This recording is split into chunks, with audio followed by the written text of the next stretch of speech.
I remember telling Tom, I don't know if this will go somewhere or not, but if I took like November through February off and just focused on my YouTube channel, and we'll just see like if it goes somewhere, and if not, no big deal. I'll just go back and I'll push into real estate more. But I just have to know like if this could be something or not.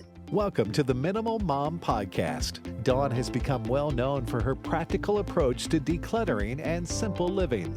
She's the friend you turn to when you're overwhelmed with your stuff and don't know where to start. The Minimal Mom has helped me by minimizing everything that I have in my house. To believe that we actually didn't want to become minimalist before because we thought it was weird. But with her explaining step by step, me and my daughter and my son understand that things can be let go without us feeling guilty. I'm truly thankful for her videos. Now, here's Dawn. Well, for my official first podcast on YouTube, I know you could be listening to this anywhere, but for my first YouTube podcast, I wanted to share the story of becoming the minimal mom. And so if I could take you back to 1982, I was born an identical twin just outside of the Twin Cities in Minnesota. And so we grew up on a farm. It was really unique in that we were very close to the Twin Cities, but yet we were in the country on a farm. So I felt like we had a lot of opportunities to go to events in the cities and do different things, yet it was so cool, obviously, to get to grow up on a farm in the country. And I mean, really, our upbringing was very modest. We never went without. I'm so grateful for that. Like, we always had our needs met, but there wasn't a lot of extra. So we were aware that our friends had nicer clothes and their parents drove nicer cars, and we didn't get quite as much for Christmas. But obviously, now looking back, I'm very grateful for that. And I do think it's made it a little bit easier now to become a minimalist. But there were so many things that I feel like my parents got right.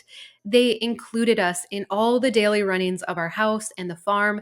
I grew up feeling very needed and necessary. And I was always blown away when my dad would trust me with different things. And he was so easygoing. And if something didn't go quite right, he'd be like, okay, well, we learned from that, right? Or here's what we're going to do to fix it. And my parents never drew attention to the fact that we didn't have as much or as nice of things as other heels. I cannot even think of one instance where they might have suggested that they were envious of someone else or someone else's things. And they also were always helping other people. And so I attribute a lot of my confidence now in myself to how I was raised growing up. And I'm so grateful for that. And so, like I said, growing up an identical twin, I was always the quiet one. I was happy to be in the background to play a supporting role. Diana generally liked a little bit more attention. And so when it was time to go to college, I actually decided that we would go to separate colleges. She would have been fine if we went to the same college. She decided on her college first. And I was like, no, that doesn't seem like the right fit for me. And I think I kind of want to venture out on my own. But I will never forget, I had been at college a few months, and one of our friends from high school came to visit. And we were in my dorm room, and my roommates were there, and she was there. And after a few minutes, she said, Dawn, I have never heard you talk this much, like in your whole childhood. And I realized that being in college by myself without my sister around, that I was a little bit more outgoing and I did contribute more to conversations. And what also stuck out to me was that people would use my first name. Everywhere I went, people called me by my first name because they didn't have to wonder if I was Dawn or Diana. So growing up, we were always like, hey, Madsen twin, or hey, you, basically, right? And trying to explain to people how to tell us apart. And so I just remember getting to college and like people would say my name and I'm like, oh my goodness, I've never heard my name this much in my life. And so it was fine. I quickly learned that the college I had chose wasn't necessarily the best fit for me. And so I bounced around a little bit. I changed my majors a lot, ultimately ended up graduating with a degree in marketing from the University of Phoenix online. And while I was finishing up, Diana had graduated and she was still living about an hour and a half away in the town where she went to college. And she had started working at the Christian radio station there. And so at that point, I was kind of a nomad. I was like floating around jobs and living with my brother and working my way through college. And she was like, hey, why don't you move up here and you can help me? You can work at this radio station too. And so I moved up there. I worked there part-time and also like served at Applebee's while we were up there. And I loved it. I loved the marketing side of the radio station. We were on the morning show together for a little while and then the afternoon show. But what I really loved was the marketing. I love marketing. And I got to find that there. It was a great place to learn different things, try different things. And so I just really enjoyed that. And then that's also where I met Tom. So we got married. Eventually, I started working full time at the radio station. We got married. We started having kids. And then eventually got to that point where I was pregnant with our third. And it was like, it doesn't actually make sense for me to work full time anymore. And I had wanted to be a stay at home mom. Eventually, that was our plan. But I did really love the work that I was doing. So, along with me deciding to stay home, then we decided that we should move back closer to my parents so that we'd have a little more help with the kids. So, we actually moved in with them for a little while. And Tom took a job down closer to them. And I was, staying home and then doing some website design on the side. And then also started my first blog, I Think We Could Be Friends, so that I would still have a little bit of a creative outlet. And so we were with my parents for around 6 months. We actually had Corbin while we were living with them, but 2 adults plus 3 kids and my brother and sister were also living at home then. They have a good sized house, but it was just a lot of people. And our ultimate goal was to find a house in the country by them. And so I'll still remember when Tom brought me this listing for this townhouse, and I'm like, ew, no, I want to be in the country, like on at least 5 acres of our own. This is the exact opposite of it. And he was like, just hear me out. It was like a foreclosure. And so it was very inexpensive. He's like, we could just go live there for a little while. We could fix it up while we're there. And it's still very close to your parents' house. And then keep our eye out for just the right place in the country. And so we went and looked at it. And I remember walking in, and you know how pictures on real estate listings make them look so much bigger than they actually are? I walked in and I'm like, this is tiny. Like, how are we going to fit with, 3 kids here and all of our stuff and everything? So we put in an offer and we got it, and we moved in a month later. Luckily, it didn't actually need that much work. So we didn't have to do a ton of work to it. And we got settled in. And that's where then we had Gage as well. So we'd been there a little over a year, had Gage, and I was just feeling so frustrated. And this is probably the point in the story that many of you have heard already, that I am just sitting in my office looking at all these toys on the floor, and I'm on Pinterest trying to figure out ways to manage all this stuff, and really just wanting to have more time to work on my blog and not have to put so much time into housekeeping and cooking and cleaning and all of that kind of stuff. And so that's when I heard the podcast with Joshua Becker. And on it, he said those magic words. He said, did you know that you don't have to have all of this stuff? Did you know that you don't have to have all of this stuff? And I literally remember I stopped and I looked around at all the stuff and I was like, are you serious? Like, I actually don't have to have all of this stuff? And so I started Googling minimalism. I'm like, okay, what would this look like then for our family now with 4 little kids, ages 4 and under? What would this look like? How much stuff could I have? And there was hardly anything out there at the time. So this was 8 years ago. There was a wonderful blog by Rachel that she went by the Minimalist Mom, but I believe they were living in Europe at the time in an apartment and had 1 child. And so she gave some good ideas, but it didn't necessarily seem to fit my lifestyle. And then also I came across the Minimalists, and they had a tour of one of their apartments, and it was so sparse, And I'm like, okay, I actually was kind of drawn to that, but I'm like, but how many forks and how many towels and how many toys for the kids? And so from that moment on, I vowed, I'm like, okay, if I do this and I get my house simplified, I am going to start a blog and I'm going to tell everyone how many forks and towels to have. And so over the course of the next year, I was really just doing an experiment to see if minimalism would be the solution to my problem. If it would give me more time to do creative things and work things that I wanted to do, and if it would make our house easier to manage so that I wouldn't feel like such a loser as a mom and wife. So during nap times or when I had a few extra minutes, I just started going through the toys and the kitchen items, and I focused on all of the stuff that I was in charge of. So my clothes and the kids' stuff and household items. I didn't touch any of Tom's stuff, and I also did not tell him I told no one. I didn't even tell Diana what I was doing. I was just like, I don't know if this is going to work, and I could look really foolish if this flops. But I also knew at the time that 98% of the contents of our house was acquired from secondhand stores and garage sales. So I also felt confident that if I needed to reacquire some of the things, that it wouldn't be that big of a deal to do so. And so I just worked at it for a year. And, I look back and I think we probably got rid of about 80% of the contents of our house. And I honestly wouldn't have thought that I would have needed to go that far. My goal was to make it so that every room in our house was very easy to manage and to take care of. And if you would have asked me at the onset, I would have probably said, like, oh, I bet if we get rid of 50% of the stuff, it'll just feel so much better. And so I was kind of surprised that we had to go so far to get our home to a point where, for me, at that season in life, that I really felt like it was easy to manage and easy to take care of. And what was funny was that, so we're living in townhouses, right? And so behind us, a family moved in and they were on an end unit. We were in an end unit, and their unit was the exact same as ours. The only difference was upstairs, we had an extra bedroom. So theirs had 2 bedrooms upstairs, ours had 3.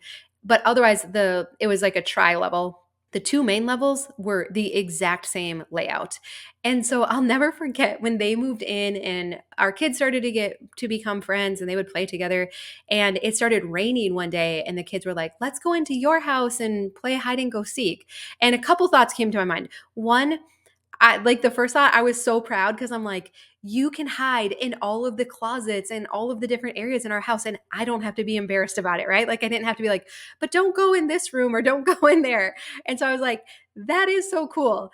And then the second thing was like, oh no, I don't want this gal to come into our home, because before that we had just like sat on the curb outside or gone into her house to visit while the kids were playing. And I'm like, what is she going to think of our house? Because like, if you had the chance to see our home tour on my blog, it was pretty sparse. Like it was way more sparse than our house now. But again, that's how I needed it to function.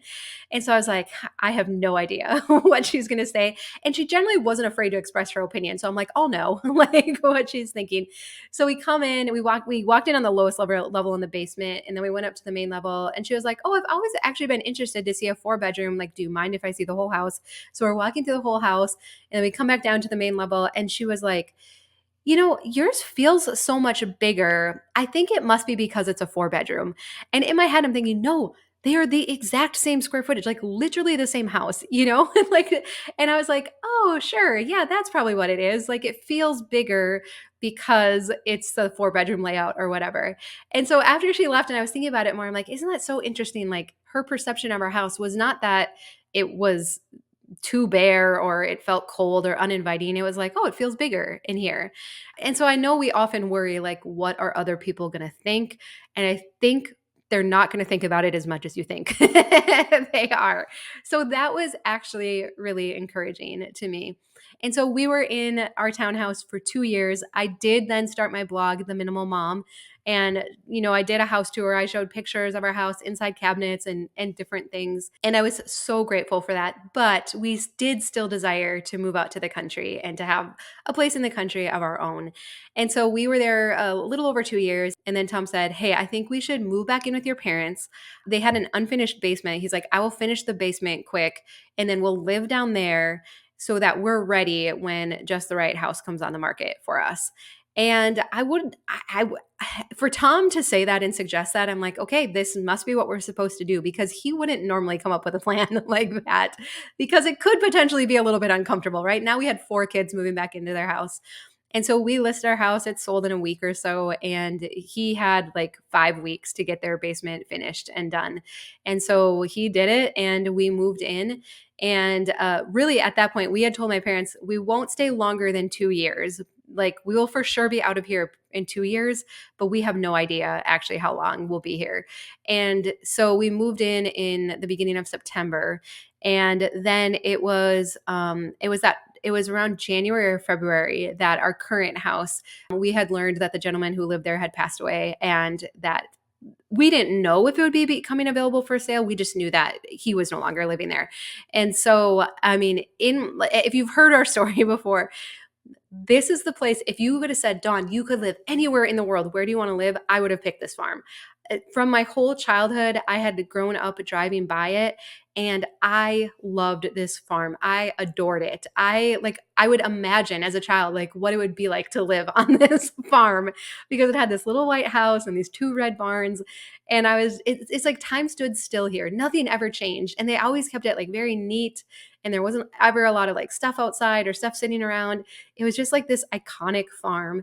And I even remember telling my sister before that we had put offers in on a couple other houses that were within a close distance to my parents, and they fell through for various reasons. And I remember telling my sister, I'm like, I just want a small white farmhouse. Like I just want a little farmhouse. I want it to be simple, easy to keep up. And um and so then when this did become available, we were blown away. I couldn't believe it. And I was so nervous those days when we were like putting in an offer, going back and forth on it. There was other people that were interested in it too. I thought, oh, for sure, we're not going to get it. And so then when we actually found out that we got it and we closed on it now 7 years ago, I would drive up the driveway every day and just be like, I can't believe that we actually get to live here. And it needed work, but I'm like, I will work on that house and that, the whole property, like the rest of the days of my life, because I would just love to live there so much. And I have loved living here so much. The only thing though, what I did not know until we closed on it and moved in, I didn't know how nervous Tom was about the mortgage payment. It was obviously more than what our townhouse was, but I didn't think it wasn't unreasonable, like with our budget, but he was just looking at the big picture, like how many years it's going to take to pay off and what if something would happen. And so I had no idea, but I told him, so again, at this time I was doing some side work for building websites and graphic design. And then I had my blogs going, and I told him that, and he had gotten his real estate license a year prior because his job had been a little bit slow, and we'd always talked about selling real estate. And then I had started helping it with it. So I had told him like, hey, I'll get my real estate license. I'll sell real estate. If that's what it takes for us to live in this house, I will do whatever it takes. And so we moved in and I helped. I was selling real estate. He got busy again at his job. And so he was working full time doing that. And I was selling real estate full time, and it was working. And then I was still kind of doing my blog on the side. And I think We Could Be Friends was doing fairly well. And The Minimal Mom was just kind of like my passion project. And so we did that for about a year. And then I went to a blog conference. And when I was at the blog conference, they were like, video is everything. You should start adding videos to your blogs. And I'm like, okay, I don't know how to do video, but we could figure it out. And Diana had actually been learning video at the church where she had gone to ministry school and then was working. And so I told her that, and she was like, hey, I'll help you with video. And so my plan then initially was that I would look at the posts, my blog posts that had done the most well, which was like laundry, my laundry system, and decluttering kids' clothes. And then I'll just make videos that I will put into those blog posts. So she helped me. She helped me learn how to video and edit, and I started making these videos. And the only problem was that you can't just upload it to your blog because it's too big of a file for your server. And I didn't want to have to increase my website hosting. So I was like, okay, I will host them on YouTube and then I will embed it into my blog. And so that's what I was doing. And within a few months, it became very obvious that YouTube was actually doing such a good job of sharing my videos and pushing them out to other women. And I was developing community here. And so I quickly realized that I didn't need my blog as like the engine to push out my videos, that YouTube was actually doing such a great job. And I found pretty quickly too that I actually enjoyed making videos a lot more than writing blog posts. I've never considered myself a good writer, and it was a lot of work to write them, to take photos, and to edit them. Where video, I felt like when I could show what it was that I was doing and just talk it out, that it was a lot easier for me.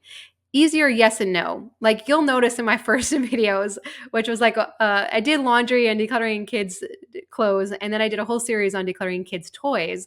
And I was standing in our little enclosed porch here at our house because that was like the only quiet space in our house. So that was the only drawback, was finding quiet spaces to work on it. But I did start creating videos and they started to do well, and it was really encouraging. So the second winter that we were in our house, I remember telling Tom, I was like, I don't know if this will go somewhere or not, but real estate for us, because we really focused on like rural properties, it really slowed down in the winter. And so I was like, would you be okay if I took like November through February off and just focused on my YouTube channel, and we'll just see like if it goes somewhere. And if not, no big deal. I'll just go back and I'll push into real estate more. But I just have to know like if this could be something or not. And so he agreed to it, and kind of with the understanding that like, hey, if by like March or April, like it's competing with what your real estate salary was, then that would be okay. And it actually started doing really well.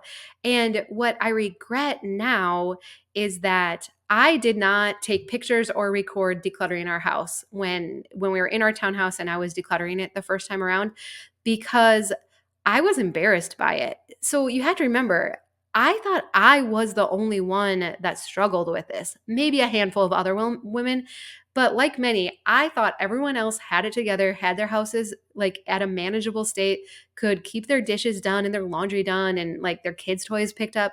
Like I really thought I was in the like very small percentage of women, especially stay-at-home moms. Like, right, we're supposed to have all this time, like that could not stay up on my house. And so that's why I didn't document it in any kind of way, because I didn't want to embarrass myself and for everyone to see like all of this stuff that I was getting rid of. But then once our house was simplified, then I had the confidence like, oh, this is working really well and maybe this would work for you too. So I do regret that I didn't record it earlier on. But the good news is with 6 people in our house, there's always plenty of stuff coming in. And as you've seen, there's always more stuff to get rid of. So it's actually worked out okay.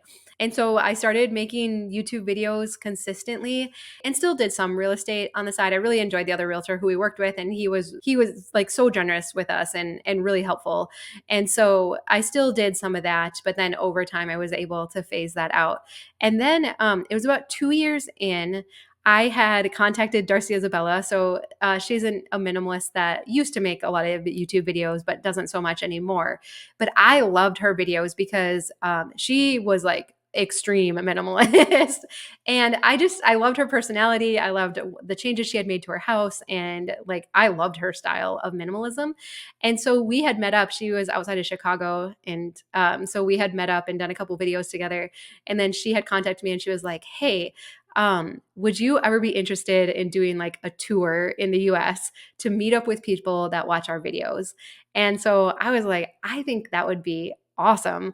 We started in here in the Twin Cities in Minnesota, and then I think it was like 9 or 10 stops. We worked our way all the way down to Jacksonville, but in there we stopped in Asheville, North Carolina. So Darcy knew Justin and Rebecca Rhodes, and so she arranged for us to stop at their house, and we actually spent the night there.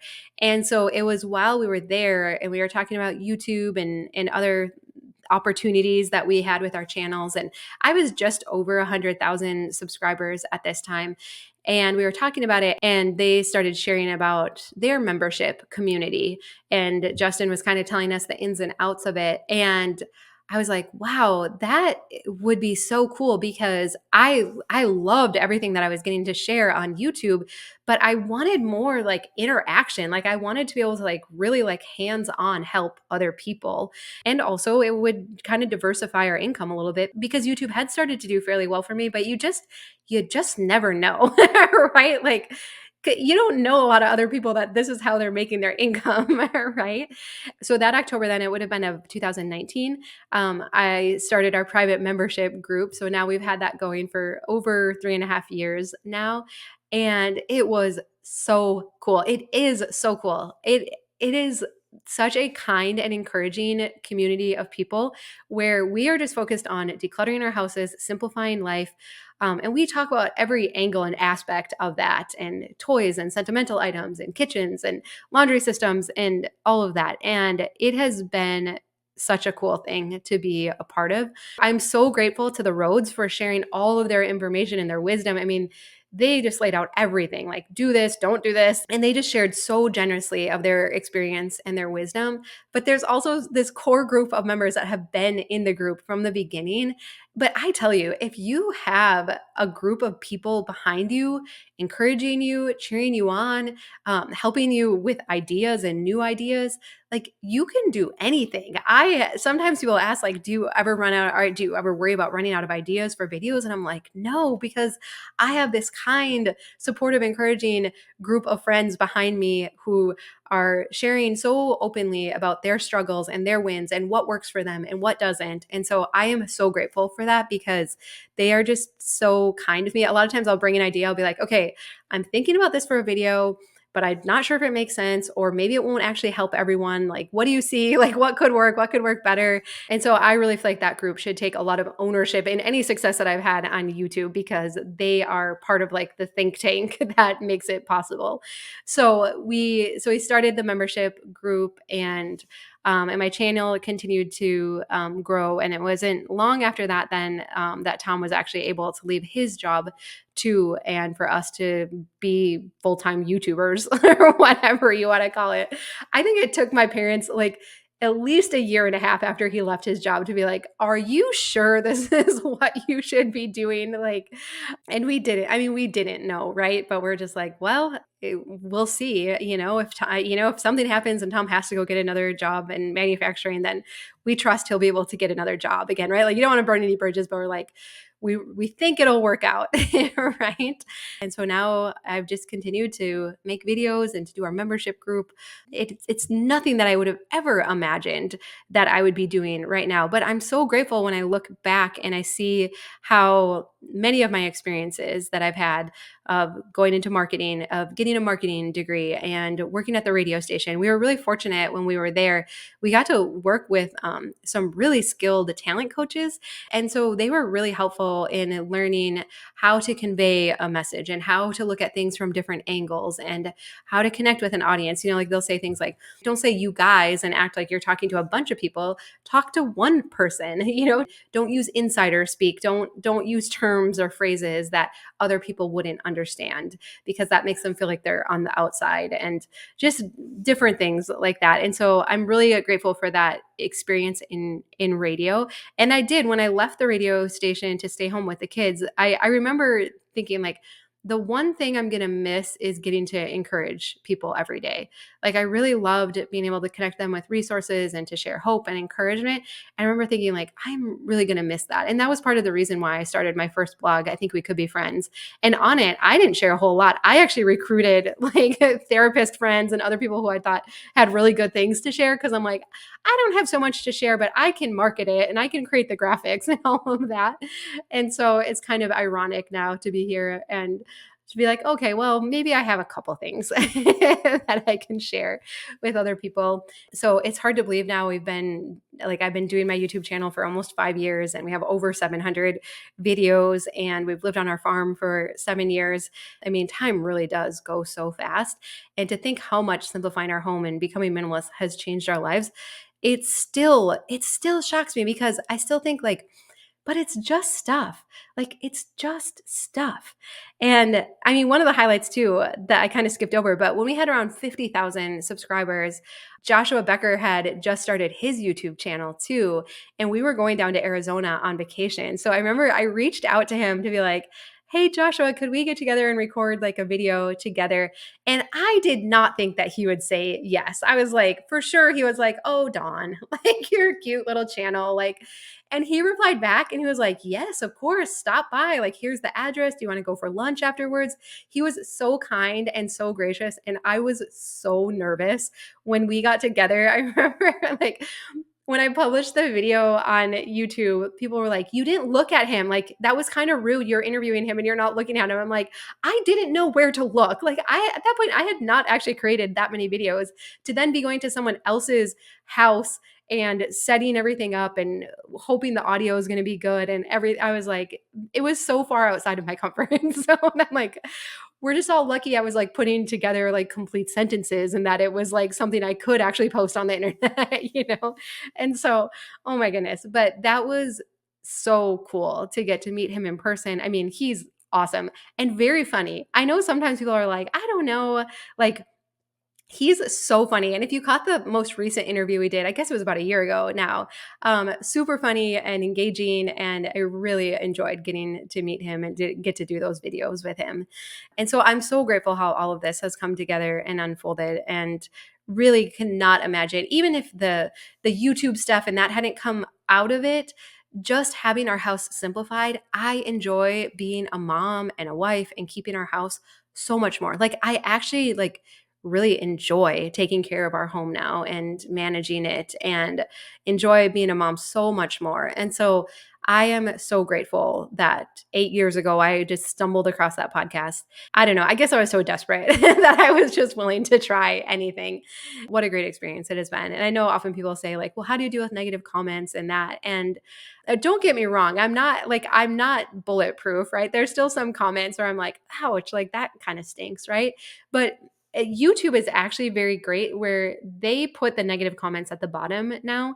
And so I try to look at the comments when I post a new video for the first like 2 days after I post it, and only the ones at the top, because they're very kind and friendly. I mean, you are so kind. The comments that get left are so kind and encouraging. And I do not scroll to the bottom to look at the negative ones. They're out there, right? Every channel has them, but I pretty intentionally try to stay away from them. Tom's the type that he'll scroll to the bottom and look for them. Oh my goodness. And I'm like, you do not read those. Like to me, and really you should stop doing it too. So, but mostly, I mean, 99% of everyone has been so kind and encouraging. And it's actually really interesting to look back now and see, I mean, I feel like the success of my channel is because this really is a universal problem now, to have too much clutter. Diane and I got to go to Maryland a couple weeks ago to a women's conference. And in one of my breakout sessions, I asked, I'm like, okay, what percentage, despite what your house looks like right now, how many in this room, and there was like a little over 200 women in the room, how many of you are naturally organized and tidy people? Like you just naturally pick up your house, you keep it tidy. And 2/3 of the room raised their hand. And I was like, okay, like I expected to be maybe more half and half, naturally tidy and naturally messy. And then I said, okay, now keep your hand up though if your house has become overwhelmed with clutter. And almost everybody kept their hand up. And so I know for even those of you who in the past have been able to keep your house up and keep it tidy and keep it clean and organized, that over the last few years, it has never been easier to acquire more stuff. All of us, whether you're naturally tidy or not, all of us have been drowning in clutter because it is way too easy to order Amazon Prime, to go to the dollar store, to stop at the Target dollar spot, garage sales, secondhand stores, marketplace.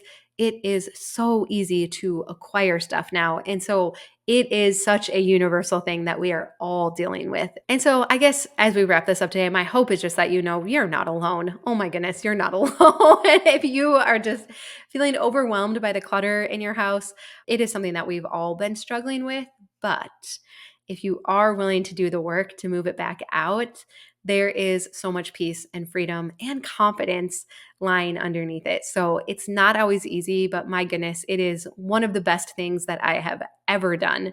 And so that's why I will continue to make video after video because it's too important. Like it is too important that we get our homes decluttered to let anybody miss the message or not have the right, help or anything along the way. So we will just keep doing this. And I am excited to start my podcast here too, or to continue it on the other platforms, just to talk through some other ideas, to share interviews with others that I find helpful, and also to answer questions too. I think it's a really great place to answer questions. So that is definitely what you can expect to see coming up. But thank you so much. Thank you for your support. Thank you for listening and watching, for leaving kind comments, for sharing it with your friends and family. I am so grateful.